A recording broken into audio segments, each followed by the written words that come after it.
হযরত ইউসুফ আলাইহিস সালামকে কারাগারে প্রবেশ করানো হয়েছিল। আল্লাহ সুবহানাহু ওয়া তাআলা তাকে কারাগার থেকে এমন সম্মানিত করে পাঠিয়েছিলেন, তারপরে তিনি গোটা রাষ্ট্র পরিচালনায় প্রধানমন্ত্রী শুধু নয়, রাষ্ট্রযন্ত্রের সমস্ত কর্তৃত্ব আল্লাহ তার হাতে তুলে দিয়েছিলেন। বাংলাদেশ জামাত ইসলামী বিগত 16 বছরে যে কারাগারগুলোতে আমরা আমাদের মুসলিম নির্যাতিত মানুষেরা এই ট্রেনিং গ্রহণ করেছে, হযরত ইউসুফ আলাইহিস সালামের উত্তরসূরি হিসাবে এই বাংলাদেশের আগামীর নেতৃত্ব জামাত ইসলামীর হাতে তুলে দাও। জেনে রাখো, আব্দুল কাদের মোল্লাকে যে উদ্দেশ্যে ফাঁসি দেওয়া হচ্ছে, সেই অন্যায়ের সাথে আমার কাদার ছিটাফোঁটাও সম্পর্ক নাই। আমার এই শাহাদাত খুনি হাসিনা পতনের জন্য কাজ করবে। মোল্লা ভাই সেই কথা সত্য হয়েছে, ইসলামী বিপ্লব সত্য হবে।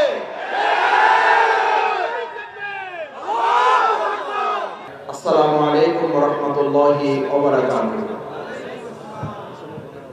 সম্মানিত ভাই এবং বন্ধুগণ, আজ যে প্রিয় মাতৃভূমি বাংলাদেশের এই উন্মুক্ত আকাশের নিচে আমরা এখানে কথা বলছি, এই কাশিমপুরে আমাদের একটা বসত ঠিকানা ছিল বিগত 16 বছর। আমি একজন ক্ষুদ্র কর্মী হিসাবে 4 বছর এখানে আপনাদের অবস্থান করেছি। আমার 4 বছরের ঠিকানা ছিল এখানে। আমাদের জন্য শুধু একটা কারাগারই ছিল না, মহান আল্লাহ তাআলার একান্ত মেহেরবানিতে এটা আমাদের জন্য একটা ট্রেনিং সেন্টার ছিল। আমরা বিগত 16 বছর আলহামদুলিল্লাহ এখান থেকে যে প্রশিক্ষণ নিয়েছি, সেই প্রশিক্ষণ দিয়ে অন্তত আগামীর সুন্দর বাংলাদেশ বিনির্মাণে এই নির্যাতিত মজলুম মানুষেরা একটা গুরুত্বপূর্ণ ভূমিকা পালন করতে সক্ষম হবে। আসলে শুধু কাশিমপুরই তো কারাগার না, বিগত 16 বছরে গোটা বাংলাদেশের 56,000 বর্গ মাইলে শেখ হাসিনা একটা কারাগারে পরিণত করেছিলেন। আওয়ামী লীগের কতিপয় দুষ্কৃতিকারী সন্ত্রাসী লুটেরা ছাড়া বাকি 18 কোটি মানুষ সেই কারাগারের বন্দী, নির্যাতিত, নিপীড়িত এক একজন আসামি হিসাবে বাংলাদেশে বসবাস করেছে। আবার ইসলামের দিক যদি আমরা বিবেচনা করি, তাহলে আমাদের জন্য প্রিয় নবী মুহাম্মদ রাসূলুল্লাহ সাল্লাল্লাহু আলাইহি ওয়াসাল্লাম ঘোষণা করেছেন, ক্বালা রাসূলুল্লাহ সাল্লাল্লাহু আলাইহি ওয়াসাল্লাম, আদ-দুনিয়া সিজনুল লিল মুমিনিন ওয়া জান্নাতুল লিল কাফিরিন। আলহামদুলিল্লাহ, বাংলাদেশ জামাত ইসলামী এরকম একটি কাফেলা, যে কাফেলার উপরে বিভিন্ন সময় নির্যাতন, নিপীড়ন, জুলুম, হামলা, মামলা, রক্ত, শাহাদাত, ফাঁসি আমাদের উপরে কার্যকর হয়েছে। এটার বাস্তবতা আছে। কারণ রাসূল করিম সাল্লাল্লাহু আলাইহি ওয়াসাল্লাম যে গোটা দুনিয়াটাকে একটা কারাগার হিসেবে মুমিনের জন্য চিহ্নিত করেছেন, তার মধ্য থেকে এই কাশিমপুর কারাগারটা ছিল আমাদের জন্য বাস্তবিক অর্থে একটা প্রশিক্ষণ কেন্দ্র, যেখান থেকে আমরা বোঝার চেষ্টা করেছি প্রিয় নবী মুহাম্মদ রাসূলুল্লাহ সাল্লাল্লাহু আলাইহি ওয়াসাল্লাম গোটা দুনিয়াটাকে মুমিনদের জন্য কেন কারাগার বলেছেন। কারাগার বলেছেন এই জন্য যে কারাগারে একজন মানুষ সবকিছু থাকা সত্ত্বেও ওই কারাগারে সে আর শেষ পর্যন্ত থাকতে চায় না, থাকতে চায় না। কারণ ওখানে সব আছে। শেখ হাসিনা গোটা বাংলাদেশটাকে দুর্নীতিতে ভাসাইছে, কারাগারটাও একটা দুর্নীতির আখড়ার পানি পরিণত করেছিল। তবে আল্লাহর শুকরিয়া আদায় করি, ঢাকা কেন্দ্রীয় কারাগার থেকে যে সমস্ত আসামিদেরকে সরকার আলাদাভাবে চিহ্নিত করত, দুর্দর্শ, টপ টেরর হিসাবে, জঙ্গি হিসাবে, উগ্রবাদী হিসাবে এবং সরকারের দৃষ্টিতে ভয়াবহ আসামি হিসাবে, তাদেরকে ঢাকা কেন্দ্রীয় কারাগার থেকে এই কাশিমপুরের আবার 3 কারাগারের মধ্যে মহিলাদেরটা বাদ দিলে আরেকটা আলাদা কারাগার ছিল কাশিমপুর হাই সিকিউরিটি। আলহামদুলিল্লাহ, আমার পুরো 4টা বছরই ওই হাই সিকিউরিটিতে থাকার সুযোগ হয়েছে। আল্লাহর অশেষ মেহেরবানি। হাই সিকিউরিটিতে আমাদের পরিবারের সদস্যবৃন্দ দেখা করতে আসলে আমাদেরকে জিজ্ঞেস করত, এটা নাকি নাম হাই সিকিউরিটি, সবচেয়ে বেশি শাস্তির জায়গা, আপনারা কেমন আছেন? আমরা হাসি দিয়ে বলতাম, আলহামদুলিল্লাহ, আমরা খুব ভালো আছি। পাশে থেকে যারা কারারক্ষী থাকতেন তারা আমাদের পিঠে হাত দিতেন আর পরিবারের দিকে এরকম সালাম দিয়ে বলতেন, আপনাদের পরিবারের সদস্যরা বাইরে থাকলে তো শুধু পরিবারের সদস্য থাকে, এখানে আমরা শ্বশুর বাড়ির মতো আছেন। কেন আছেন? আমাদেরকে তারা কারাগারে রেখেছে, কিন্তু কারাগারে যারা রেখেছে সেই সমস্ত মানুষেরা বাংলাদেশ জামাত ইসলামী, ইসলামী ছাত্র শিবিরের কর্মীদেরকে জানতো যে এরা দেশপ্রেমিক, ইসলামের জন্য নিবেদিত, এই লোকগুলার কোন অন্যায় ছাড়াই তাদেরকে অত্যন্ত নির্মমভাবে কোন প্রকার দোষত্রুটি ছাড়াই তাদেরকে এখানে গ্রেফতার করে নিয়ে আসা হয়েছে। আপনাদের অনেকেরই মনে থাকার কথা, জেলখানায় ঢোকার পর এই কাশিমপুর কারাগারে সমস্ত আসামিদেরকে এক জায়গায় করে জেলখানার প্রশাসন জিজ্ঞেস করতেন জামাত শিবির কারা, তারা হাত জাগান। অনেকে ভয়ে হাত জাগাতে চাইতেন না, মনে করতেন যে বোধহয় আলাদা আরো কোনো পানিশমেন্ট আছে। আলাদা হয়ে যাওয়ার পর তাদেরকে বসাতেন না, তাদেরকে বলতেন আপনাদের জন্য আলাদা ব্যবস্থা আছে। আলাদা কি ব্যবস্থা আছে? আলাদা ওয়ার্ড, জামাত শিবিরের আলাদা ওয়ার্ড। সেই ওয়ার্ডের বৈশিষ্ট্য কি? ওখানে কেউ সিগারেট খাবে না। সেই ওয়ার্ডের বৈশিষ্ট্য কি? সেই সেলের বৈশিষ্ট্য কি? সেখানে নিয়মিত কোরআন হাদিস অধ্যয়ন হবে। সেই সেলের বৈশিষ্ট্য কি? সেখানে 5 ওয়াক্ত নামাজ জামাত হবে। এমন কি হয়েছে যে সেই সময়ে ছাত্রলীগ আওয়ামী লীগ নিজেদের মধ্যে গ্রুপিং করে মারামারি করে যখন ভিতরে ঢুকেছে, জেল কর্তৃপক্ষকে তারা ফোন করে বলেছে আমার ছেলেটাকে, আমার ভাইটাকে, আমার কর্মীটাকে জামাত ইসলামী ছাত্র শিবিরের ওয়ার্ডে দিয়ে দিয়ে অন্তত কোরআন তেলাওয়াত করে কোরআন শিখে ওখান থেকে যাতে বের হতে পারে। আমার কাছে অন্তত এরকম এই 4 বছরে 50 থেকে 100 জন ভাই জেল কর্তৃপক্ষ রেফার করেছে। মাসুদ ভাই বাইরে থেকে বলেছে, সুপারিশ করেছে, কিছু মনে করেন না, এদেরকে দিতে চাইছিলাম অন্য ওয়ার্ডে, উপর থেকে ফোন আসছে আমরা যেন তাদেরকে আপনাদের সাথে দিয়ে দেই। তার বাবা মা রিকোয়েস্ট করেছে এই 2-3 মাস যে কদিন থাকবে, বেশি দিন তো থাকবে না, তদবির করে বের হয়ে যাবে, যাও যে কটা দিন থাকে জেলখানায় যেন অন্তত মাদক সেবন না করে 5 ওয়াক্ত নামাজের ট্রেনিং নিয়ে যায়, সেই জন্য আপনাদের কাছে দেওয়া হলো।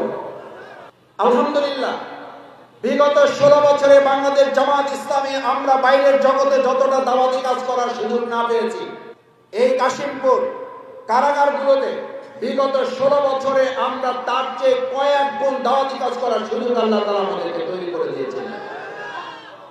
বাইরে আমাদেরকে 10 জন, 15 জন, 20 জন নিয়ে প্রোগ্রাম করলে সিকিউরিটি পাহারা বসাতে হতো, আর আমরা এই কাশিমপুর হাই সিকিউরিটি সহ কারাগারগুলোতে লম্বা সেলে 200, 250, 300 ভাইদেরকে নিয়ে দিনব্যাপী আমরা শিক্ষা শিবির করেছি, দিনব্যাপী শিক্ষা বৈঠক করেছি। কারারক্ষীরা এসে বসে যেতেন, আমরা বলতাম যে ভাই কি বন্ধ করে দেবো? বলছে মাসুদ ভাই বাইরে তো আপনাদেরকে ধরার জন্য যায়, আর আমরা আসছি আপনাদেরকে পাহারা দেওয়ার জন্য, এবং আপনাদের বক্তব্য শুনে এখান থেকে যদি কিছু হেদায়েত পাওয়া যায় আপনারা যতক্ষণ খুশি চালায় যান, আমরা আপনাদেরকে সহযোগিতা করব। আমার মনে পড়ে হযরত ইউসুফ আলাইহিস সালামকে কারাগারে প্রবেশ করানো হয়েছিল। আল্লাহ সুবহানাহু ওয়া তাআলা তাকে কারাগার থেকে এমন সম্মানিত করে পাঠিয়েছিলেন, তারপরে তিনি গোটা রাষ্ট্র পরিচালনায় প্রধানমন্ত্রী শুধু নয়, রাষ্ট্রযন্ত্রের সমস্ত কর্তৃত্ব আল্লাহ তার হাতে তুলে দিয়েছিলেন। বাংলাদেশ জামাত ইসলামী বিগত 16 বছরে যে কারাগারগুলোতে আমরা আমাদের মুসলিম নির্যাতিত মানুষেরা এই ট্রেনিং গ্রহণ করেছে, হযরত ইউসুফ আলাইহিস সালামের উত্তরসূরি হিসাবে এই বাংলাদেশের আগামীর নেতৃত্ব জামাত ইসলামীর হাতে তুলে দাও। এবং বাংলাদেশ জামাত ইসলামী, ইসলামী ছাত্র শিবির, এমনকি আমাদের মা এবং বোনদের বাবাকে ধরতে গিয়েছে, পরিবারে বাবাকে না পেয়ে মাকে ধরে নিয়ে চলে এসেছে, মা বাবাকে না পেয়ে সন্তানকে ধরে নিয়ে এসেছে, স্বামীকে না পেয়ে স্ত্রীকে ধরে নিয়ে এসেছে। কোরআন ক্লাস থেকে আমাদের পর্দানশীল বোনদেরকে গ্রেফতার করে নিয়ে আসা হয়েছে। আমাদের বোনেরাও সেখানে কাজ করেছেন, আমাদের ছাত্র ভাইয়েরা যুবক তরুণদের মধ্যে কাজ করেছে। কারাগারের 16 বছরের প্রশিক্ষণ আগামী দিন বাংলাদেশের স্বাধীনতা সার্বভৌমত্বের জন্য এটা কাজে গ্রহণ করবে। সম্মানিত ভাইয়েরা, বাংলাদেশ জামাত ইসলামীকে নির্যাতন, নিপীড়ন, হামলা, মামলা, ফাঁসি, জেল, জুলুম দিয়ে আমাদেরকে দামিয়ে রাখা যায় নাই। কারণ বাংলাদেশ জামাত ইসলামী এটা বিশ্বাস করে দুনিয়ার গোটা জিন্দেগিটা আমাদের জন্য ত্যাগের নয়, এটা ভোগের নয়, আমাদের এটা ত্যাগের একটা জীবন। গোটা দুনিয়াটা ইমানদারদের জন্য ত্যাগের, এটা ভোগের নয়। কারাগার থেকে আমরা এটাও শিখেছি যে গোটা দুনিয়াটা ইমানদারদের জন্য। রাসূল সাল্লাল্লাহু আলাইহি ওয়াসাল্লাম যেহেতু এটাকে একটা কারাগার ঘোষণা করেছেন, সুতরাং গোটা দুনিয়াটা ইমানদাররা এখানে ত্যাগ করবে, এটা এখানে ভোগ করার বিষয় না। যারা এটাকে ভোগের বিষয়বস্তু বানিয়েছে, যারা এখান থেকে ভোগ করার সিদ্ধান্ত নিয়েছেন, তারাই শুধু চাঁদাবাজির মতো দুষ্কর্মে লিপ্ত হওয়ার সাহস করেন। যারা এটাকে ভোগের বস্তু বানিয়েছেন, তারাই শুধু দখলদারিত্বের রাজনীতিতে বিশ্বাস করেন।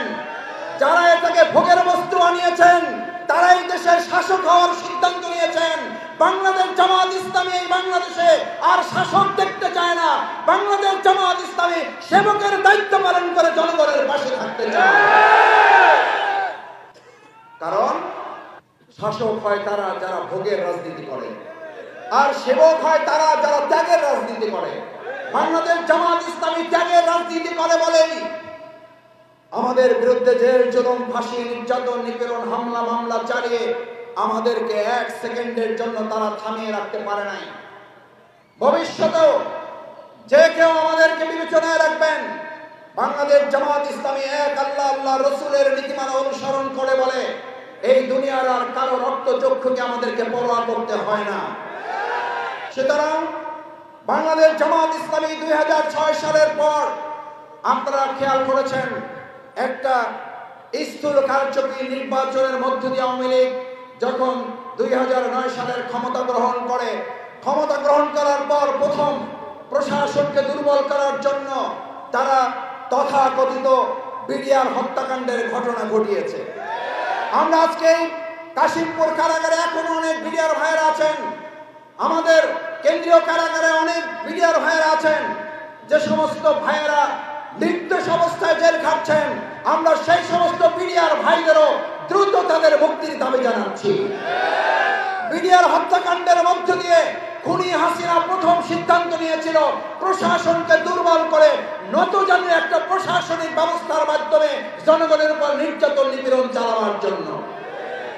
তারপর তারা সিদ্ধান্ত নিল দ্বিতীয় পর্যায়ে বাংলাদেশ জামাত ইসলামী হচ্ছে এই দেশের দেশপ্রেমিক একদল ইসলাম প্রিয় মানুষ, তাদেরকে যদি দমন না করা যায় তাহলে তারা তাদের সেই ষড়যন্ত্র, তাদের যে মানুষকে শোষণ করার রাজনীতি, লুট করার রাজনীতি, ব্যাংক ডাকাতির রাজনীতি, এটা তারা করতে পারবেন না। তাই তারা দ্বিতীয় সিদ্ধান্ত নিল বাংলাদেশ জামাত ইসলামীকে দমন করা। আমাদের আমিরে জামাত মাওলানা দেলোয়ার হোসেন সাঈদী রাহমাহুল্লাহ, আলী হাসান মোহাম্মদ মুজাহিদ, কামারুজ্জামান, আব্দুল কাদের মোল্লা, আমাদের মীর কাসেম আলী মিন্টু ভাইদেরকে গ্রেফতার করলেন। গ্রেফতার করার পর তাদের কোনো ত্রুটি খুঁজে না পেয়ে বিচারিক হত্যাকাণ্ডের মাধ্যমে তাদেরকে ফাঁসি দেওয়ার সিদ্ধান্ত তারা গ্রহণ করলেন। আমরা দায়িত্বহীন কণ্ঠে একটা কথা পরিষ্কার বলে দিতে চাই, সম্মানিত কাশিমপুরবাসী, এই গাজীপুর মহানগরী শুধুমাত্র কাশিমপুরের একটা প্রোগ্রাম দেখলে কেউ এটা মনে করবেন না এটা একটা থানার প্রোগ্রাম, মনে করবেন এটা একটা মহানগরীর প্রোগ্রাম। কেন? বাংলাদেশ জামাত ইসলামী শুধুমাত্র আজকের এই থানার প্রোগ্রামই নয়, গাজীপুর হচ্ছে সেই মহানগরী। আলহামদুলিল্লাহ আমরা ঢাকার একজন কর্মী হিসাবে যতটুকু কাজ করার সুযোগ পেয়েছি, আপনাদের 2009 সালের পর থেকে 2024 সালের 5 আগস্ট পর্যন্ত এই ফ্যাসিস্ট খুনি হাসিনা সরকারের বিরুদ্ধে চরম জুলুম নির্যাতনের ঊর্ধ্বে উঠে গাজীপুর মহানগরী যে বড় বড় বিশাল মিছিল পরিচালনা করত, এটা শুধু গাজীপুরের জন্য নয়, এটা গোটা বাংলাদেশের জন্য নয়, গোটা পৃথিবীর সামনে এটা একটা মডেল হিসাবে উপস্থাপিত হতো। আপনারা সেই গাজীপুরের সম্মানিত ইসলামী আন্দোলনের কর্মীরা, আল্লাহ তাআলা আপনাদেরকে মর্যাদা আরো অনেক গুণ বৃদ্ধি করে দিন। আপনাদের এই ত্যাগ এবং কোরবানি, যে সুশৃঙ্খল মিছিল, যে সুদৃশ্য মিছিল, যে দৃষ্টিনন্দন মিছিল আপনারা করতেন, এটা শুধু আপনাদের কৃতিত্ব নয়, এটা মহান আল্লাহ তাআলা এই গাজীপুরের কাশিমপুরের যে কারাগারের নির্যাতন নিপীড়ন, আমাদের ভাইদের রক্তের ফোঁটা এখানে আছে, আপনারা জানেন নিশ্চয়ই। আমাদের মাওলানা মতিউর রহমান মিজামি ভাইয়ের লাশের কফিনের রক্ত এই কাশিমপুরে আছে। আমাদের মীর কাসেম আলী মিন্টু ভাইয়ের শাহাদাতের রক্ত এই কাশিমপুরে আছে। আমাদের নেতৃবৃন্দ রক্ত এই কাশিমপুর যেই গাজীপুরে পড়েছে, আজ এখানে ডিক্লার করে যাচ্ছি আমাদের প্রিয় মাতৃভূমি বাংলাদেশের প্রবেশদ্বার হিসেবে খ্যাত এই গাজীপুরের রক্তের উপরে ইসলামী বিপ্লবের পতাকা এখান থেকে উড্ডীন হবে। এই রক্ত বৃথা যাবে না, এই রক্তের প্রতিশোধ আমরা ইসলামী বিপ্লবের মাধ্যমে গ্রহণ করব। আপনারা জানেন শহীদ আব্দুল কাদের মোল্লা ভাইয়ের শাহাদাত বার্ষিকী ছিল 2013 সালের 12 ডিসেম্বর, তাকে ফাঁসি দিয়ে হত্যা করা হয়েছে। শহীদ আব্দুল কাদের মোল্লা ভাই পরিষ্কার ঘোষণা করেছেন, আমার মা বোনেরা এখানে আছেন, আমার ভাইয়েরা আছেন, আমার ছাত্র তরুণ যুবকেরা আছেন। আব্দুল কাদের মোল্লা ভাই ফাঁসির মঞ্চে যাওয়ার আগে দায়িত্বহীন কণ্ঠে পরিবারের সাথে সাক্ষাৎ করতে এসে পরিবারের দিকে তাকিয়ে বলেছিলেন, আমি আব্দুল কাদের মোল্লার চোখের পানি যদি পড়ে তা জায়নামাজে পড়বে, তোমাদেরকে দেখে আমার চোখের পানি পড়বে না। এবং জেনে রাখো, আব্দুল কাদের মোল্লাকে যে উদ্দেশ্যে ফাঁসি দেওয়া হচ্ছে সেই অন্যায়ের সাথে আমার কাদার ছিটাফোঁটাও সম্পর্ক নাই। আমার এই শাহাদাত খুনি হাসিনা পতনের জন্য কাজ করবে। মোল্লা ভাই সেই কথা সত্য হয়েছে, ইসলামী বিপ্লব সত্য হবে।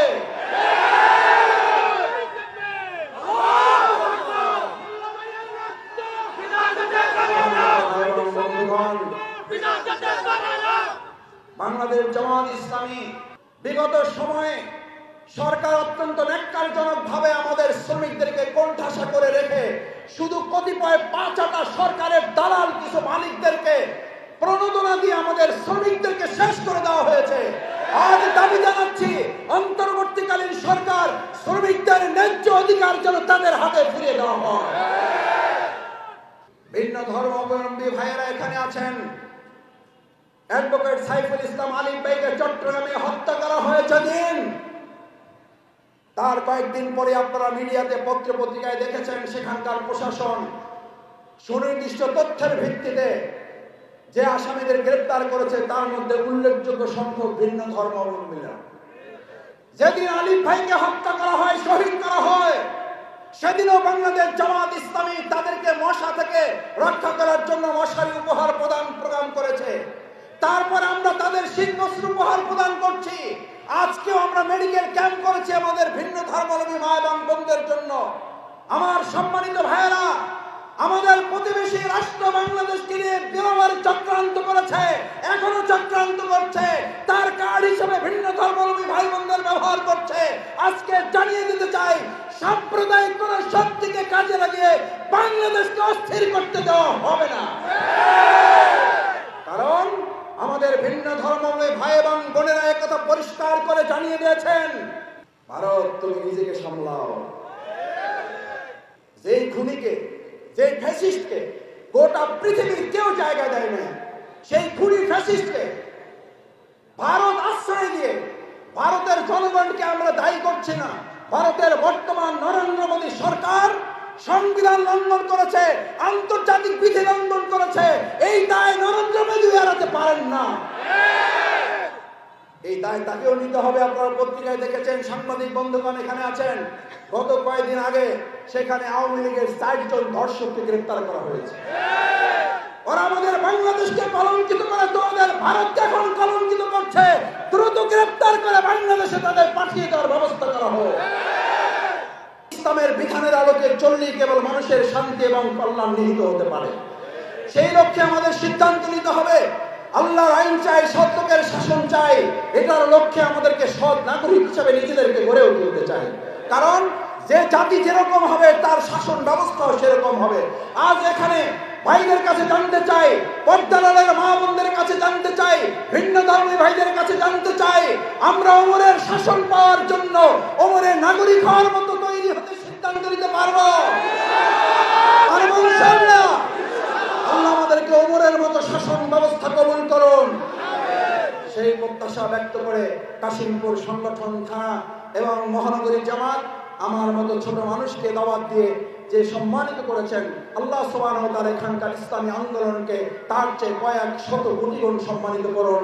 সেই প্রত্যাশা ব্যক্ত করে এই জমিনকে আল্লাহ তাআলা কবুল করুন। আসসালামু আলাইকুম ওয়া রাহমাতুল্লাহি ওয়া বারাকাতুহু।